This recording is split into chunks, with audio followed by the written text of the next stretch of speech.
If you were Jed Hoyer, what's one move you would do before the start of the 2025 season? Happy New Year!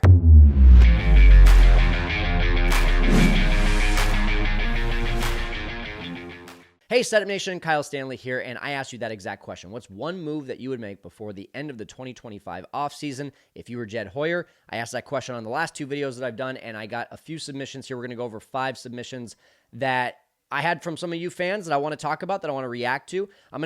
I basically just watched all of these raw. I didn't watch any of them before, and I just wanted to react. I just wanted to see what came to mind, and so that's exactly what I did here. I brought up a few stats and a few things I'll share on the screen, but I want you to stay to the end, too, because I'm going to give you what I think Jed should do, and it's a little bit outside the box. It's not going to be what any of the other guys are saying here, so I want you to stay to the end to see what that's all about. But let's go ahead and get into these submissions. For those of you that did, thank you for doing it. Let's see what they would do if they were Jed Hoyer before the start of the 2025 season. The Cubs have a lot of needs, unfortunately, but I think their biggest is in the bullpen, particularly from the left-handed side. The best bullpen arm available, either via free agency or a realistic trade, is Tanner Scott. I don't think there's any doubt about that. He misses bats with over 10 Ks per 9 innings, has an ERA of under 2, and consistently averages a WAR of over 3.5, which is spectacular for a reliever over the last 3 to 4 years. He is what we need in the 7th and 8th and even 9th innings. I think he is worth a 3 to 4 year contract with an AAV of $15 to $18 million. Let's go get him and let's shore up the pen. Jeffrey, I love that. I just don't think Jed is going to do it. He reluctantly spent, $9 million on Hector Neris last year, and he's going to point to that and say, look what happens when you spend big money on relievers when they come off great years. It's so volatile. Even Josh Hader got that huge contract and just did not have a very good year, or at least I'd have to look at the numbers, but I know at least the first half of the season was not very good with Houston. So I agree. I just don't think Jed is going to do it, which is why I think, a Kyle Finnegan, a Kirby Yates, who are going to be 1 year type of contracts, and it might push to $8 to $10 million. I think Jed can convince Tom that, hey, we need to have another guy, and these are guys that would do that. And Kyle Finnegan's not going to be 8 to 10. I'm just talking about Kirby Yates. Kyle will be a lot less because he was DFA'd by the Nationals last year. But I think those are the moves that you're just going to continue to see with Jed. And let's keep in mind, too, that Ben Brown, Luke Little, Cade Horton, who am I missing? The young upcoming guys, you could probably say guys like Julian Merriweather, ones that were injured last year, right? Those are 4 legitimate power arms in the bullpen that were not able to be used. So I think internally the bullpen is going to be stronger this year, just if they're healthy. And you bring in a guy like Tyler Zombro, who's able to work on, some training and getting these guys into better shape and maybe last longer during the season. That's the hope that I have for the bullpen right now. What's up? It's Mike. The one move I would make if I were Jed, besides signing Roki Sasaki, would be signing Seong Kim. Kim can play third base, shortstop, and second base. With Nico not projected to start the season, he would be a plus bat to have at second while we wait for Nico to come back to the club. Matt Shaw can get a taste of the big leagues at third base, and when Nico is back and healthy, then you can move Kim to third and Nico back to second, and let Matt Shaw become a little bit more acclimated with the big league game. In 2023, Kim had a 5.8 WAR while hitting .260 with 17 home runs and an OPS plus of 107. He would be a breath of fresh air for the Cubs infield that at times can become stagnant offensively. The Cubs need more hitting production from their infield this year, besides Michael Busch. Kyle, big fan of the Setup Man podcast. Love all the content you've been creating. And I'll see you at CubsCon in a couple weeks. Let's go, Mike. See you at CubsCon. Thank you. So I talked about the Seong Kim signing when I had the Locked On guys on the podcast. And, I think the only thing I don't know that will happen here, Mike, is that you have all 3.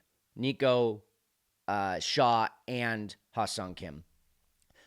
Because, to me, you're either going to get a big-time third baseman and then trade Nico Hoerner so that you can open it up for Matt Shaw, or you're going to get a platoon guy like Josh Rojas, or, name another one, Johan Moncada, Paul DeJong. Those are the guys that you would say, okay, they can come in and they can take a little bit of the pressure off of Matt Shaw. I don't think Johan Moncada does that, but he's a low risk signing and a high ceiling still, even though he's had some really bad years. But I think the Ha-Seong Kim thing, if that does happen, Mike, you're gonna see Nico traded, and that's the unfortunate thing. I don't want to see Nico traded. Everyone keeps asking, why do you want to have Nico traded? I don't want to have Nico traded. It's just when he's been in the rumor mill for so long, you just kind of draw conclusions that the Cubs want to trade Nico so that they can make room for a guy like Matt Shaw. But now that Isak Paredes is gone, it makes more sense for Matt Shaw to go to third base. And for that reason, I don't think that they're going to put a everyday left side of the infielder over there to try to make and be able to give Matt Shaw a comfortable place to be able to get the reps that he needs. The gap between the major leagues and AAA, we talk about all the time. I talked about it a ton with Rachel Folden when I had her on. The gap between the major leagues and AAA is bigger than ever. So having Matt Shaw or Owen Casey, Kevin Alcantara, James Triantos, any of these guys come up and sit on the bench is just not effective. It doesn't work. But putting them down at AAA and getting a bunch of reps also doesn't work. All that helps is with their timing and making sure that they're game ready, but they're not seeing major league pitching. So you have to have some sort of road for them to be able to get the consistent reps, just like what happened with PCA. Pete Crow Armstrong last year struggled mightily when he came up to the major leagues, and then he figured some things out. He adjusted. Kudos to him for being able to do that. Not a lot of guys can do that. Matt Mervis was not able to do that. I think a lot of that goes into mindset, but this is why you need to give some sort of runway for these guys to be able to do this. And is that going to be an injury? Is that going to be a trade? Is that going to be some sort of trying them out at a different position? Saw Owen Casey taking reps at first base last year at spring training, which, by the way, I'm going to be out there again, so make sure you guys are looking out for our spring training content, which was a lot of fun this year. We're going to do even better this year. But I think in a perfect world, what you just said happens, right? Sign Ha-Seong Kim, who knows, what is it, 4 to 5 years? He probably is worth that kind of contract at, call it 20 a year. I would take that all day long for him. But in that situation, I just think that you have to consider the fact that Nico Hoerner will be traded, and then you have to start to weigh it of, well, what is the pluses and minuses? I think there's huge pluses with that because then you don't have Matt Shaw being a potential liability at third base. We still don't know in terms of defense if he can handle that every single day. You put him at second base, there's a lot more security there. He's not a Gold Glove second baseman. So, I mean, I think the biggest unknown is the Matt Shaw defense, but at the moment, it feels to me like there's either going to be a Ha-Seong Kim type of player at third base that is going to be an everyday guy, and Matt Shaw will play second base and Nico Hoerner will be traded, or it'll be some sort of platoon at third base with Matt Shaw with a veteran backup while they keep Nico Hoerner. We'll see what happens. Mike, thanks for the submission. Hey, Cal, my name is Dave. I've been a Cubs fan since 1965. It's been a few minutes as a Cubs fan. Here are the things I would do. There's 4 things I would do. First, I would sign Kyle Finnegan for the bullpen. Also, I'd bring back Jorge Lopez for the bullpen. I'd get Josh Rojas as insurance for third base and second base, and I would run with Matt Shaw at third. And fourth, go get Jack Flaherty. That would stick it to the Cardinals, considering he came up through the Cardinals system, and now he'd be a Cub pitching against the Cardinals. As a Cub fan, that would be truly delicious. Those are my 4 things that Jed Hoyer should do for the Cubs. Truly delicious. I like that word. And by the way, 4 things. I think I said you have to do 1. So, Dave, no, thank you for the submission. I appreciate it. And let's start off with the bullpen there. I'm really kind of confused why Jorge Lopez hasn't been re-signed yet. Seemed like a really easy decision there. So yes to that. Yes to Kyle Finnegan, for sure. I think that's a very low-risk, high-reward type of signing. I think the Nationals really gave up on him way too quickly. So Josh Rojas at third, yes. I do think that, I really think at the end of the day, that's what's going to happen. We just talked about with Mike, the 2 different options. I think I'm 80% sure that the Cubs will keep Nico Hoerner and Matt Shaw will play third base, and you need some sort of backup infielder at third base. Josh Rojas seems like the best option. He's probably not going to be too expensive. Basically a left-handed version with more strikeout, more swing and miss than Nico Hoerner from a batting standpoint, and he's a legit fielder. He didn't used to be a legit fielder. Now he is. The last couple seasons, he's really turned that up. So yes to that. I think that is probably the most likely situation.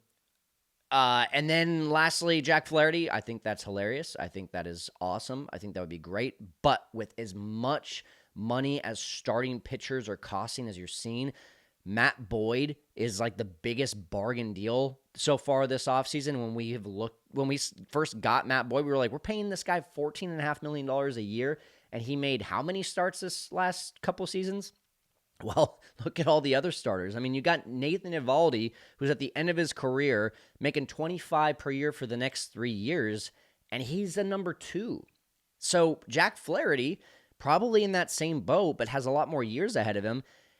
You're probably looking at it's not a Corbin Burns contract. I honestly thought Corbin Burns should have made more based on the market for starting pitching right now. He ended up getting $210 for 6 years. It was $35 million a year. So that puts Jack Flaherty, I think, at like 26 to 28 per year for 4 or 5 years, and I don't see the Cubs doing that, unfortunately. They offloaded $28 million, $27.5 million, technically, I guess, $25 million because of the $2.5 million from Cody Bellinger's contract that is going to be eaten up by the Cubs for this year and next. But I don't see them going and just re-spending that money on one guy. I think they're going to spread it out. I don't think they're. I used to think I was probably 2 weeks ago. I was in the camp of, hey, maybe they go get a bigger guy like a Bregman or like a Jack Flaherty or someone like that and spend 20 plus million. I don't think I'm there anymore. I think if you're going to see that, it's going to be via trade. I think that is where we're going to get our next starting pitcher, not in the free agent market. But Dave, thank you so much, and I would love to see it all come to fruition. But thank you for the submission, man. Hey, Kyle. Look, there's a lot of things the Cubs need to do that they probably won't do, so I'll keep it basic. Bench. This team needs to improve their bench. I know they just added Vito Brujan, but still, that's not really a big move. I want them to add a player like Justin Turner. Now, Turner is the perfect first base backup. He can also play third base in case Matt Shaw struggles early on. He's a veteran. He's 40. I think he'll be 41 in the season, so he's veteran. He's still hitting at a pretty high level, still a pretty above-average player. I would say an OPS plus over 100. So you can still count on him to be productive, 19 to 20 home runs a year. So this guy is the perfect bench option. He can start at one of the corners if necessary. So I feel like he would be a great addition. He's not a superstar anymore, but he's a very serviceable backup. And I feel like he's just the perfect player this team needs. He can help Michael Busch and Matt Shaw develop because he's played the corners and just serve as an insurance, definitely insurance for those two other players. Wyatt, I absolutely love this idea, and I've brought up Justin Turner's baseball reference page. 2024, Justin Turner had a serviceable year. He was a 1.5 WAR player, had 460 at-bats, 11 home runs, was a 259, with a 259 average, and a 737 OPS. 114 OPS plus. For a guy, like you said, that would be kind of a veteran backup at first or third base, what a great option. I mean, I know he's old. He's going to be 40. But in 23, he was phenomenal. He's coming off of 1 year off of a 96 RBI season with Boston and hit 23 home runs and had an 800 OPS at the age of 38. No one saw that happening. So I love it. I don't know why Justin Turner isn't being talked about more. I realize he's old, but he had a very good year, and he's going to be a very good backup, whether it's first or third base. So I'm for it. I'm all for it. In fact, I would say go out and get Josh Rojas and Justin Turner if I were Jed. Hey, Kyle. This is Adam from Ohio. I appreciate you having me on. I think Jed should go after Coby Mayo, the third base prospect for the Orioles. He's a number 1 prospect for them. I really feel like he would be a great asset for us. He's defensive first, right-handed. He would also be playing first base because they're so loaded at the Orioles organization in the infield. So that would give Michael Busch a platoon option. We could get rid of Alcantara, maybe Assad. That would open up some room for us to maybe make a move on the pitching aspect as well, and I think that's what we need to do. Okay, I like a lot about this, Adam. Thank you for giving your idea. Coby Mayo, for those of you that are not keen on other minor league systems, yes, Coby Mayo is a huge prospect for the Orioles. And like you said there, Adam, a third base, 6'5", 230 pounds, age 23. I mean, the dude definitely looks like he is the real deal. 964 OPS in 2024 in the minors, and 25 home runs, 293 batting average. I mean, it all looks good. It all looks very good. The only thing I would say is, yes, so you're saying essentially like a Javier Assad plus a Kevin Alcantara for a Coby Mayo. I'm going to bring up baseball trade values here and see if that's actually a decent trade according to them. Yeah, that's kind of what I was thinking. It felt a little bit short here. So you're probably looking at like Alcantara, Triantos plus Assad if you want to get Coby Mayo. It's funny, they have him listed as first base here, and then on MLB.com, he's listed as third base. So, yeah, I mean, you're right. It could be a first and third base situation there. The only thing I don't agree with, based on what we know that the organization thinks about Michael Busch, is that Jed is not looking for a platoon or for another first baseman. So when we talked about Justin Turner with Wyatt's idea, I liked it because if there is a really tough lefty, or if there is a really good opportunity for Justin Turner to get some more playing time because Michael Busch is either struggling or he's down, that made sense. But I don't think that Coby Mayo, I don't think you have two young prospects or two young Major League Baseball players trying to play the same position.